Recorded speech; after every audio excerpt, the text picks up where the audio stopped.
અહેમદાબાદ મિત્ર ન્યૂઝની ટોપ 10 ખબરોમાં આપનું હાર્દિક સ્વાગત છે.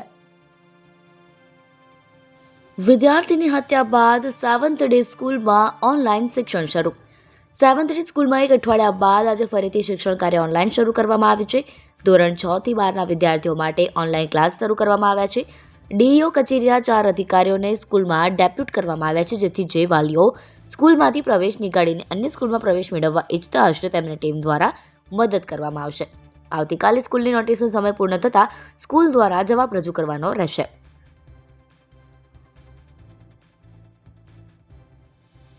આખરે નિકોલમાં જ કેમ પીએમ મોદીની સભા. પીએમ નરેન્દ્ર મોદી 25 અને 26 ઓગસ્ટના રોજ 2 દિવસ ગુજરાતની મુલાકાતે છે અને તેમાં પણ તેઓ અમદાવાદ આવ્યા છે.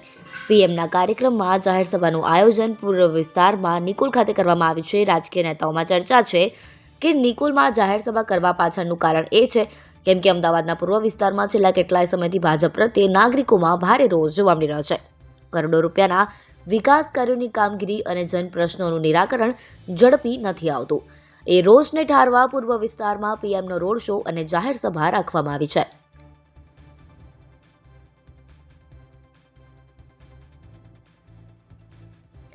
સુભાષ બ્રિજ પર વ્હાઇટ સિગ્નલ એલર્ટ.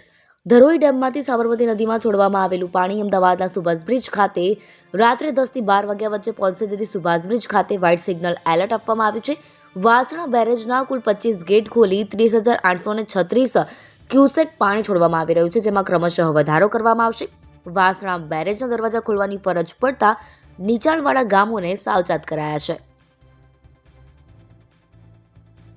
ત્રીજા દિવસે કડાણા ડેમના 6 ગેટ 4 ફૂટ ખોલાયા. ઉપરવાસમાં થઈ રહેલ સતત ભારે વરસાદને કારણે મહીસાગરના કડાણા ડેમમાં પાણીની આવક યથાવત જોવા મળી રહી છે. 25 ઓગસ્ટે બપોરે 1 વાગ્યાના અપડેટ પ્રમાણે કડાણા ડેમમાં 68,877 ક્યુસેક પાણીની આવક નોંધાઈ છે, જેની સામે ડેમમાંથી રૂલ લેવલ જાળવવા માટે 60,000 ક્યુસેક પાણી મહીસાગર નદીમાં છોડવામાં આવી રહ્યું છે. કડાણા ડેમના 6 ગેટ 4 ફૂટ સુધી ખોલવામાં આવ્યા છે અને આ પાણી છોડાઈ રહ્યું છે.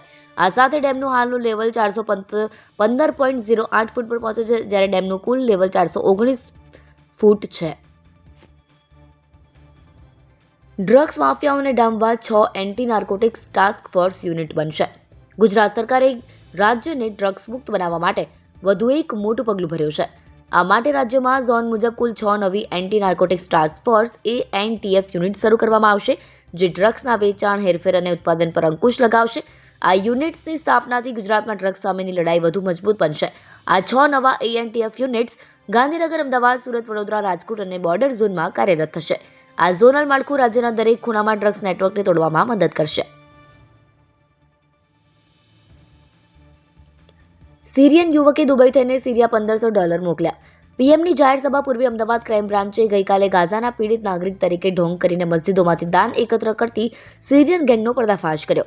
આ કાર્યવાહી દરમિયાન એરિઝબ્રિજ સ્થિત રીગલ હોટલમાંથી 23 વર્ષીય સિરિયન નાગરિક અલી મેઘાત અલ ઝહેરને ઝડપી પાડવામાં આવ્યો. આરોપી હોટલમાં કાશ્મીરી યુવક બનીને રોકાયો હતો. તેની પૂછપરછમાં સામે આવ્યું છે કે આરોપી ગાઝાના પીડિત નાગરિકોના વિડીયો બતાવી ઢોંગ કરી મસ્જિદોમાં રૂપિયા ઉઘરાવ્યા પૈસા હવાલા મારફત વાયા દુબઈ થઈને સિરિયા મોકલતો. અત્યાર સુધીમાં આરોપીએ $1,500 NGO સંસ્થા સાથે મળીને હવાલા કરીને સિરિયા મોકલ્યા હતા. એસપી રિંગ રોડ પર 5 ફૂટ પાણીમાં SUV ફસાઈ. અમદાવાદમાં 2 દિવસથી વરસાદ પડી રહ્યો છે, જેના કારણે અનેક વિસ્તારમાં પાણી ભરાયા છે. શહેરના એસપી રિંગ રોડ ઉપર ઝુંડાલ સર્કલથી વૈષ્ણોદેવી તરફ જતા ઓર્ડરના સર્વિસ રોડ પર ઘરનાળામાં પરસાદી પાણી ભરાયું હતું, જેમાંથી એક SUV કાર ચાલક પોતાની કાર લઈને પસાર થવા જતા ફસાયો. કારમાં 2 યુવતીઓ અને એક યુવક એમ 3 લોકો ફસાયા હતા. જોકે ગાડીના ઉપરના ભાગે આવેલું રૂફટોપ ખોલી તેઓ ગાડીના ઉપર બેસી ગયા હતા, જેવા સ્થાનિક લોકો દ્વારા તેમનું રેસ્ક્યુ કરી બહાર કાઢવામાં આવ્યા.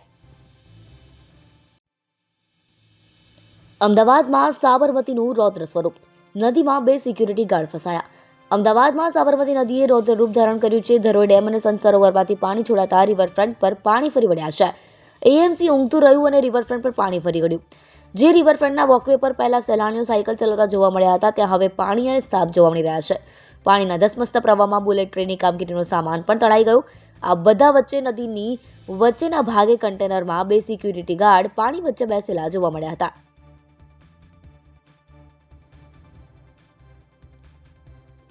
પોલીસ સાથે ઝપાઝપી કરી ઢોરને છોડાવી ગયા.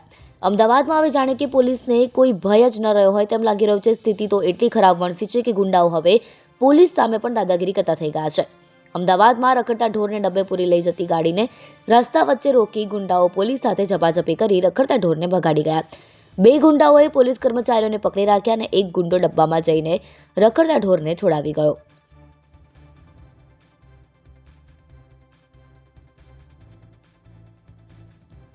રિવરફ્રન્ટ ઈસ્ટના ગુજરી બજાર રોડ પરથી 12 ઈ-સિગારેટ સાથે એક ઝડપાયો. સાબરમતી રિવરફ્રન્ટ ઈસ્ટ ગુજરી બજાર રોડ પરથી ક્રાઇમ બ્રાન્ચની ટીમે 12 ઈ-સિગારેટ સાથે હબીબ નાસિર વસી ઉદ્દૈન સૈયદને ઝડપી લીધો હતો. હબીબ ઈ-સિગારેટ ક્યાંથી લાવ્યો અને કોને આપવાનો હતો તે દિશામાં પોલીસે પૂછપરછ હાથ ધરી, પરંતુ હબીબ કશું જ ના બોલ્યો. પોલીસે 12 ઈ-સિગારેટ મળી કુલ 46,500નો મુદ્દામાલ કબજે કર્યો. અહેમદાબાદ મિત્ર ન્યૂઝની યુટ્યુબ ચેનલને સબસ્ક્રાઇબ કરો અને બેલ આઇકન જરૂરથી દબાવો, જેથી મહત્વના સમાચાર આપના સુધી જલ્દીથી પહોંચે.